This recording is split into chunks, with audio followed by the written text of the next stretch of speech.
Hello student, कैसे? आशा करता हूँ ठीक ही होंगे।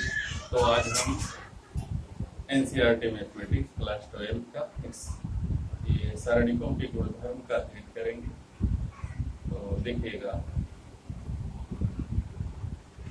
तो इसमें है सारणिकों के गुणधर्म, और कुल हमको इसमें 6 गुणधर्म पढ़ना है।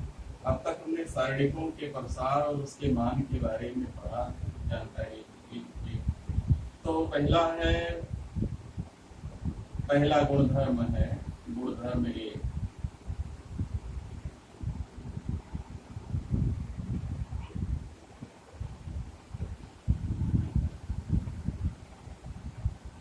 या कहीं कहीं लिखा रहता पर गुण ए।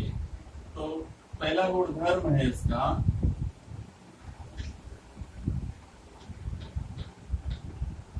किसी सारणी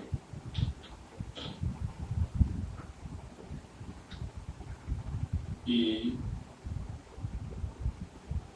पंक्तियां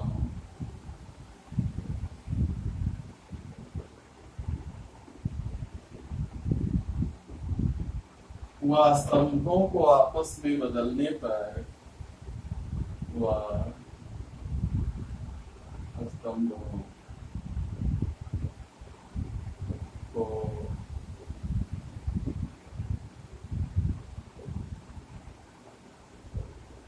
आपस में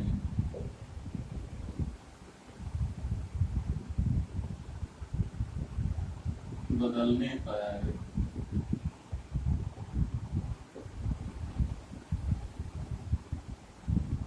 सारणी का मान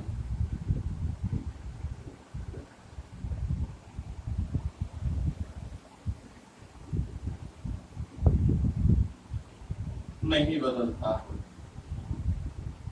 सारणी का मान नहीं बदलता।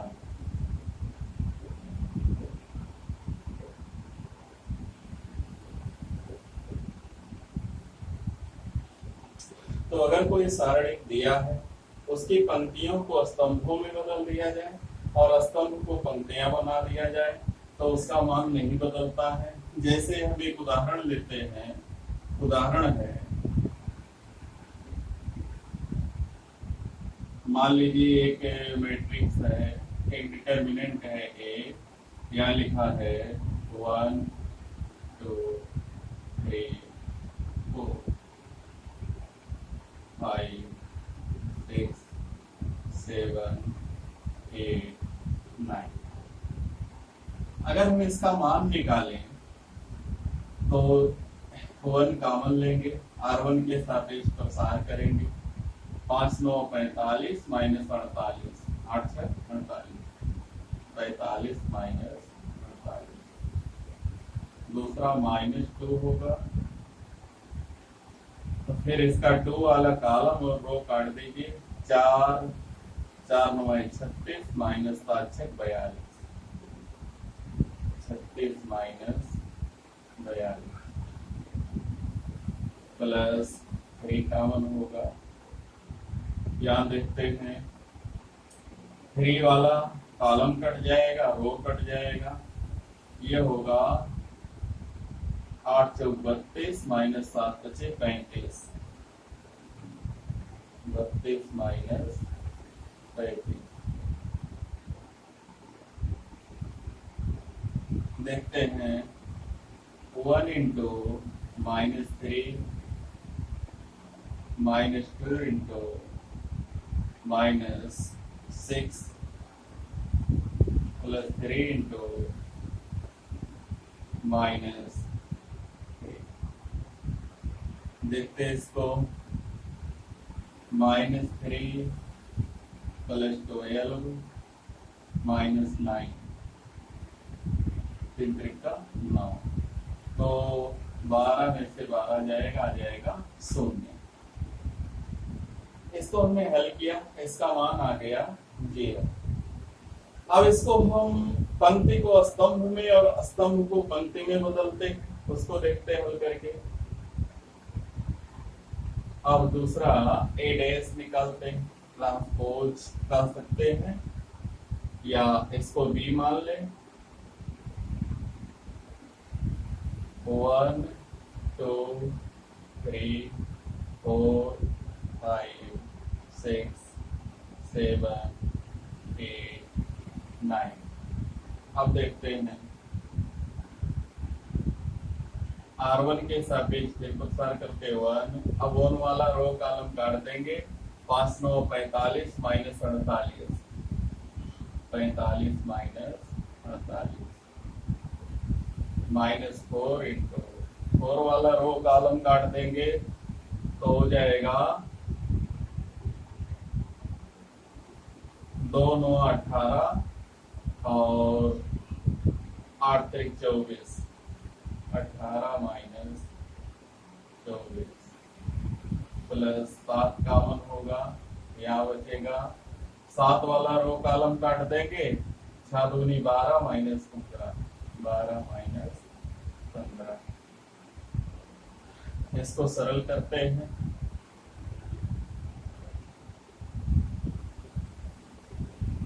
इज इक्वल टू देखते हैं 1 into -3 -4 into -6 plus 7 into -3, 7 into -3 ये हो जाएगा -3 प्लस 6 चौक 24 माइनस 7 त्रिक 21 ये आ गया। तो ये हमारा पहला प्रगुण है। यदि हम किसी सारणी के पंक्तियों और स्तंभों को आपस में बदल दें, यानी पंक्तियों को स्तंभ बना दें और जो स्तंभ है 1 4 7 उसको पंक्ति बना दें, तो दोनों के आंतरिक मान पर कोई प्रभाव नहीं पड़ता है। ये हमारा पहला प्रगुण है। इसका प्रयोग हम सवाल लगाते समय करेंगे। दूसरा है इसका प्रगुण संख्या 2 है।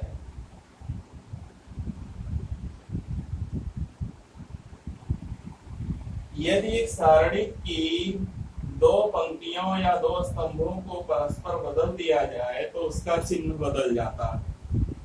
सारणी की किसी 2 पंक्तियों या 2 स्तंभों को परस्पर चेंज कर दिया जाए, बदल दिया जाए, तो उसका चिन्ह बदल जाता है। मान नहीं बदलता है लेकिन चिन्ह बदल जाता है। गुणधर्म तो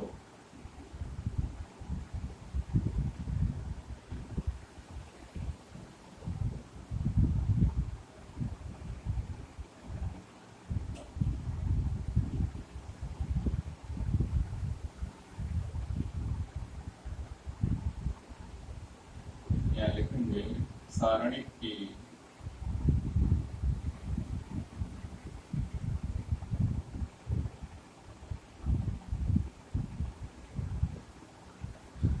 दो पंक्तियों या 2 स्तंभों को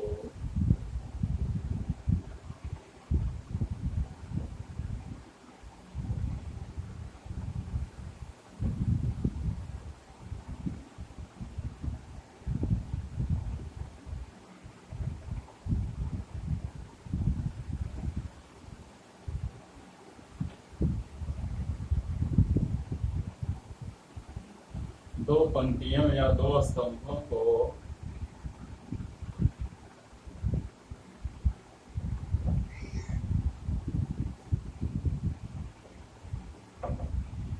परस्पर बदल देने पर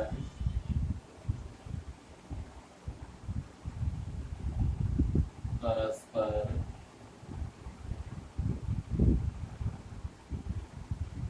बदल देने पर सारणी का चिन्ह बदल जाता है। सारणी का चिन्ह बदल जाता है।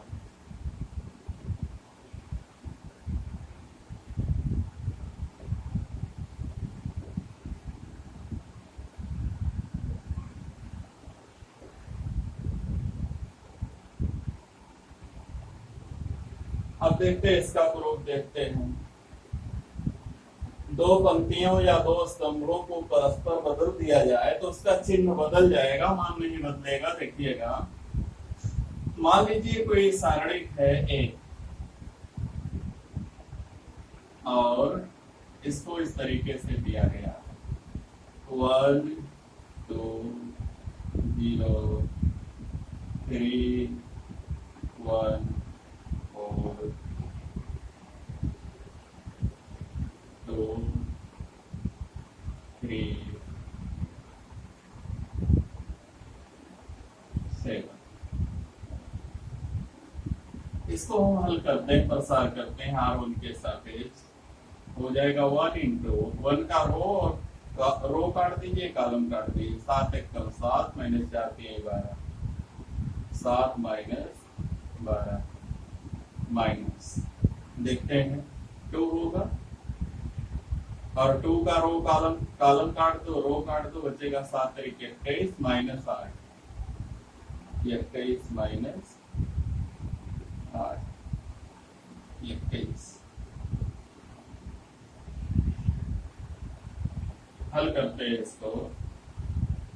1 इंटू -5 -2 इंटू 21 में से 8 गया 13।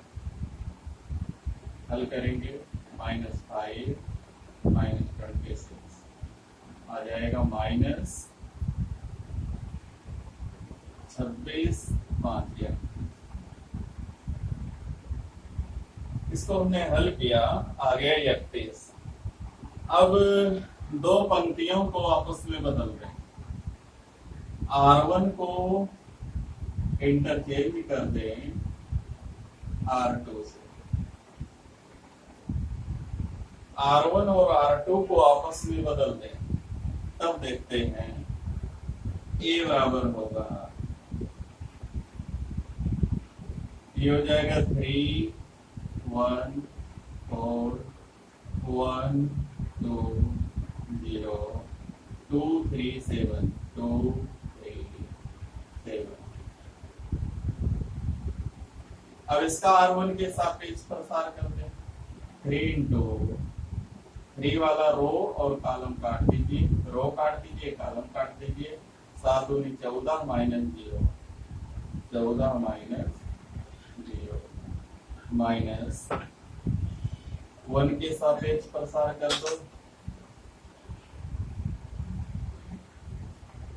1 के सापेक्ष प्रसार कर देते हैं तो 1 वाला कॉलम और रो कट जाएगा, जगह 7 एकम 7 माइनस 0 प्लस 4, इसके सापेक्ष प्रसार कर देते हैं 3 माइनस 4 3 माइनस 4। हल करते हैं इसको, देखते हैं। ये हो गया 14 तिया 42 माइनस 7 और ये -1 इंटू 4 हो जाएगा -4। 42 माइनस 11 आ जाएगा प्लस 31। हमने देखा कि जब कोई सारणिक हमको दिया था, हमने उसको हल किया तो -31 आया, उसका आंतरिक मान -31 हुआ। जब हमने R1 और R2 को इंटरचेंज कर दिया, आपस में बदल दिया, तो उसका मान +31 हो गया, यानी इसका चिन्ह माइनस से प्लस हो गया। ऐसे ही अगर C1 और C2 को या C2 और C3 को बदल दें तब भी चिन्ह इसका बदल जाता है। ये हो गया हमारा प्रगुण 2। आगे देखते हैं, प्रगुण 3 है।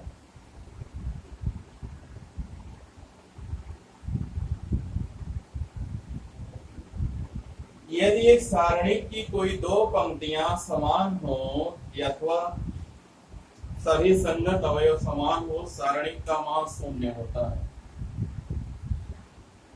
तो प्रगुण 3 है, यदि किसी सारणिक की दो पंक्तियां या दो स्तंभ बिल्कुल एक दूसरे के समान हो जाए तो उसका मान 0 होता है। देखते हैं इसको हल करके तीसरे को। तो प्रगुण 3 नोट कर लीजिए। यदि किसी सारणिक की दो पंक्तियां या दो स्तंभ सर्वसम हो तो उसका मान शून्य होता है। अब प्रूफ देख लेते हैं। तीसरा प्रगुण, मान लीजिए कोई एक सारणिक है जिसमें ऐसे लिखा 1 2 3 1 2 3 4 5 6। यहाँ R1 और R2 बिल्कुल समान है। हम इसको हल करके देखते हैं, इसका आंतरिक मान देखते हैं। 1 इंटू 6 दूनी 12 माइनस 5 के 15 -2 वाला कॉलम और रो काट दो। 6 एक कम 6 माइनस 4 के 12 प्लस 3 इंटू 3 वाला कॉलम और रो काट दो, बचेगा 5 एक कम 5 माइनस 8 5 माइनस। चलो सॉल्व करते हैं इसको। -3 और ये -6 गुणे -2 हो जाएगा प्लस 6 दूनी 12 और -3 गुणे 3 हो जाएगा -9। तो -9 -3 -12 प्लस 12 आ जाएगा 0। तो दो पंक्तियां अगर सर्वसम है 1 2 3, ये भी 1 2 3, तो उसका आंतरिक मान शून्य होता है। ऐसे ही दो स्तंभ सर्वसम हो जाएं, एक दूसरा मान ले b बराबर 1 2 1 2 3 1 2 3 4 5 6 या कुछ भी ले लो, तीसरा वाला फिर 1 हो जाएगा। 6 दूनी 12 माइनस 3 बचे 15 -1 इंटू 6 दूनी 12 माइनस 5 3 15 12 माइनस 15 और प्लस 4 इंटू 6 गुणा कर लेंगे 2 3 6 माइनस 6 6 माइनस, देखते हैं -3, ये माइनस माइनस प्लस 3 और अगला 6 में से 6 गया 0 इंटू 4 हो जाएगा 0, आ जाएगा 0। तो ये हो गया तीसरा प्रगुण। यदि किसी सारणी की दो पंक्तियां या दो स्तंभ अगर सर्वसम हो तो उसका आंतरिक मान शून्य होता है। इसको हम कोई भी सारणी लेकर दो पंक्तियों को बराबर करके सिद्ध कर सकते हैं। आगे देखते हैं अगला प्रगुण क्या है। प्रगुण 4, चौथा देखते हैं।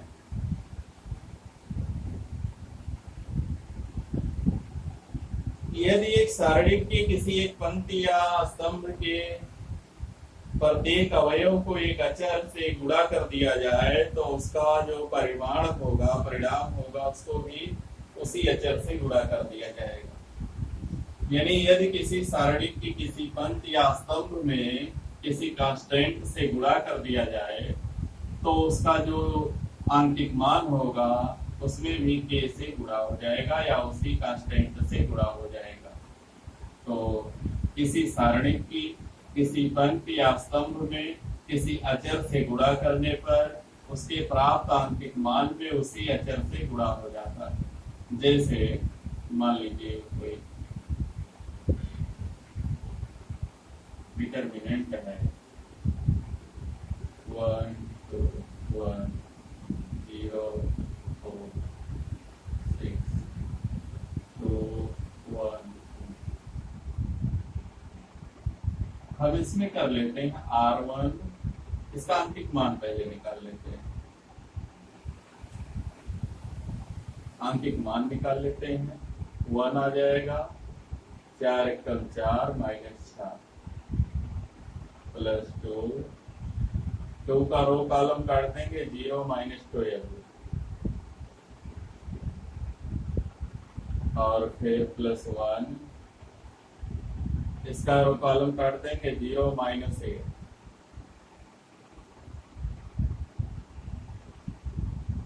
हल करेंगे। ये होगा -2 गुणे 1 -2, -12 गुणे 2 हो जाएगा -24, -8 एकम -8, 24 2 26 या 8 2 10, 24 10 34 -34, इसका मान आया -34। चलते हैं हम अब R1 के स्थान पर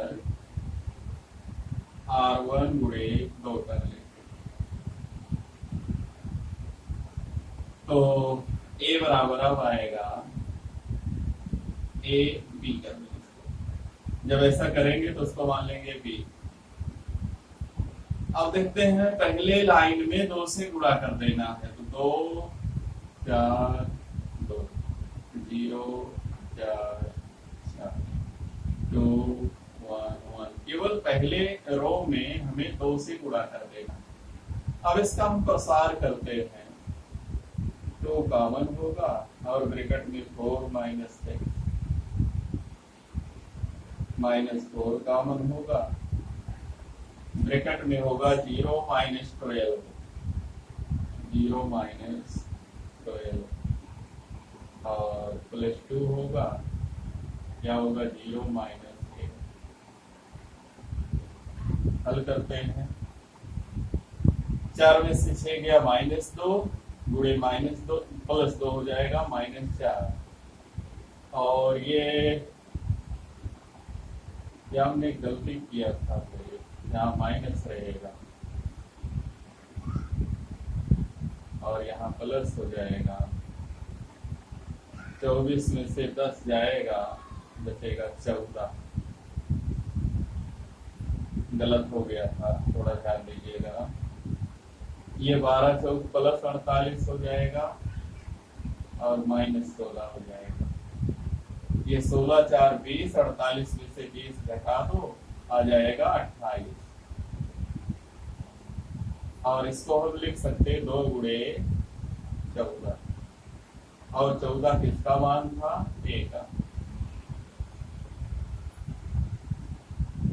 तो यही है कि अगर किसी सारणी की किसी पंक्ति या स्तंभ में किसी अचर संख्या से गुणा कर दिया जाए, तो उसका जो परिमाण मिलेगा, जो अंतिम मान मिलेगा, उसमें भी अंत में जाकर 2 से या उसी कांस्टेंट से गुणा हो जाएगा। ये है प्रगुण संख्या 4। आगे देखते हैं, अगला है प्रगुण 5 है। यदि एक सारणी की एक पंक्ति या स्तंभ के कुछ या सभी अवयव 2 या अधिक पदों के योगफल के रूप में व्यक्त हो, तो सारणी को 2 या अधिक सारणिकों की योग के रूप में व्यक्त किया जा सकता है। देखते हैं,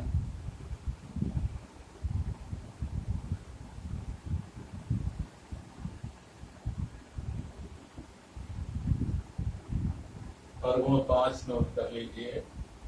यदि किसी सारणिक की कोई पंक्ति या स्तंभ 2 या अधिक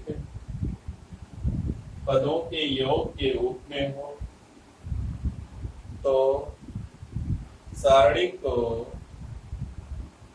2 या अधिक सारणिकों के योगफल के रूप में व्यक्त किया जा सकता है।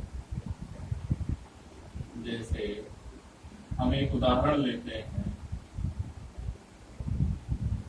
ऐसे लिखा A B C D E F G H I, और यहाँ प्लस लिख दिया J, यहाँ लिख दिया K, यहाँ लिख दिया L, ऐसे लिखा। तो इसको हम ऐसा लिख सकते हैं A B C D E F G H I plus J B C K E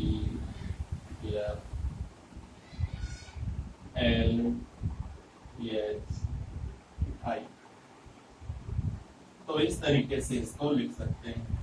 अगर मान लीजिए जे है प्लस के भी होता तो एक और प्लस के बी सी करके बढ़ा दिया जाता, यानी यहाँ पर एक ही कॉलम में प्लस प्लस है। यहाँ इस कॉलम को यहाँ पर पहला पद इस कॉलम में, इसमें दूसरे वाले सारणिक में इसका दूसरा पद, तीसरे वाले तीसरा पद, बाकी सभी पद बिल्कुल वैसे ही उतार दिए जाएंगे। अगर चाहें तो इनको हम कोई गिनती के रूप में रख के हल करके देख भी सकते प्रसार करके। तो ये है हमारा प्रगुण संख्या 5। एक और है, छठा है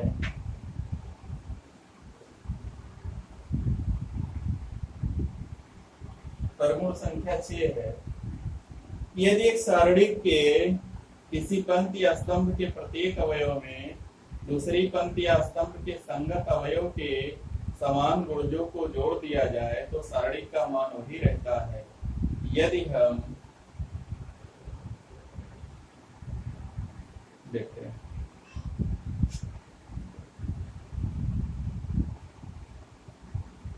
तो इसको नोट कर लीजिए, प्रगुण संख्या 6 नोट कर लीजिए। इसका कथन है,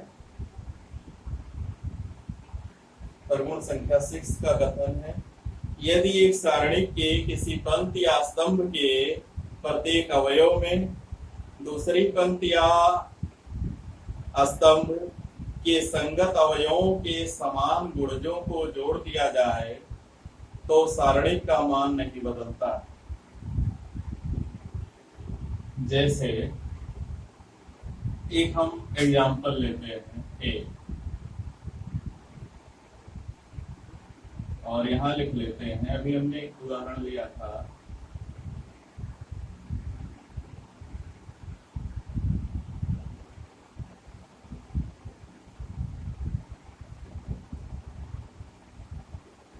या दूसरा कोई मान लीजिए उदाहरण नहीं कोई और भी है, तो इसका मान हम पहले निकाल लेते हैं। 1 इंटू 3 दूनी 6 माइनस 4 माइनस 2 इंटू 2 वाला कॉलम और रो कट जाएगा, 2 शून्य शून्य माइनस 8 प्लस 1 इंटू 1 वाला कॉलम और रो कट जाएगा, 0 माइनस 6 0 माइनस 6। हल करते हैं, 6 में से 4 गया तो प्लस 16 16 2 18 और यहाँ माइनस 6 18 में से 6 गया 12। यह हल करने पर आएगा 12। अब हम करते हैं R1 में,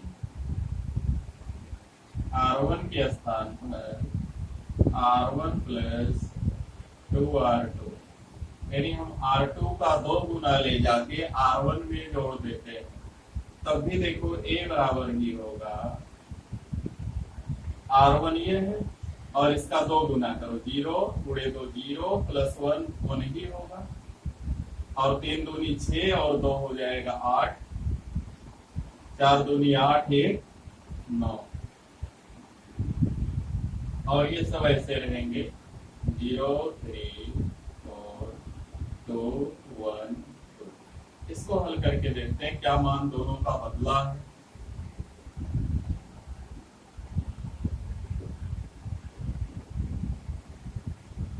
देखते हैं तो 1 3 दूनी 6 माइनस 4 माइनस 8 होगा, और यहाँ होगा 8 वाला रो कॉलम कट जाएगा, 0 माइनस 8 0 माइनस प्लस 9 होगा, और इसका रो कॉलम काट देंगे, 0 माइनस 6। ये हुआ तो प्लस 8 64 और 9 6 54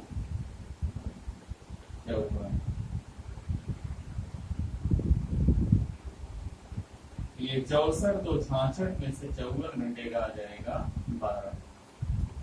तो इस तरीके से किसी भी सारणिक की किसी पंक्ति या स्तंभ में किसी दूसरी पंक्ति या स्तंभ कि चाहे डायरेक्ट अवयव को जोड़ दें या किसी अचर से गुणा करके जोड़ दिया जाए तो सारणी के मान पर कोई प्रभाव नहीं पड़ता है।